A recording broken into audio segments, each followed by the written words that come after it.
What bro, wrong bro இப்படிலாம் பேசுறதுலாம் உங்களுக்கு வந்து எந்த விதமான அடையாளம் கிடைச்சிட போகிறதில்ல. நீங்கள் அனுபவம் உள்ள ஒரு அரசியல்வாதியாக நீங்கள் பேசுங்க. எதிர்க்கட்சியை விமர்சனம் பண்ணுமா, அந்த விமர்சனங்களை நியாயமாக நீங்கள் விமர்சனம் பண்ணுங்க. இன்னொரு பக்கம் வந்து நீங்கள் என்ன பண்ண போகிறோம், நாங்கள் ஆட்சிக்கு வந்தால் என்ன பண்ணுவோன்னு ஒன்று இருக்குது பார்த்தீங்களா, அது இது வரைக்கும் விஜய் பேசவே இல்லை.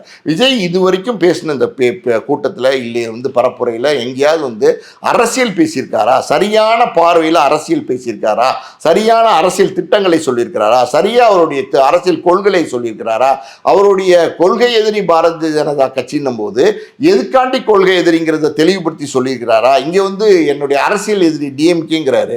ஸோ அதில் வந்து சரியாக வந்து என்ன விமர்சனங்கள் டிஎம்கே மேலே நீங்கள் வந்து மற்றவங்களை கேலி கிண்டல் பண்ணுறது, நக்கல் நையாண்டி பண்ணுறது இதெல்லாம் விட்டுட்டு நீங்கள் வந்து உங்களுடைய விமர்சனங்களை சரியாக வைங்க. நீங்கள் உங்களுடைய கருத்துக்களை சரியாக வைங்க.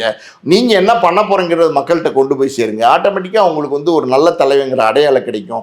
அது இல்லாமல் இப்படி சின்னத்தனமான விஷயங்கள் செய்கிறதெல்லாம் உங்களுக்கு ஆபத்து. இப்போ கூட சொல்கிறேன், விஜய் வந்து ஆபத்தான சூழ்நிலையில் இருக்கிறார். என்னென்னா விஜய்க்கு அரசியல் தெரியாது, விஜய்க்கு எதுவுமே தெரியாது.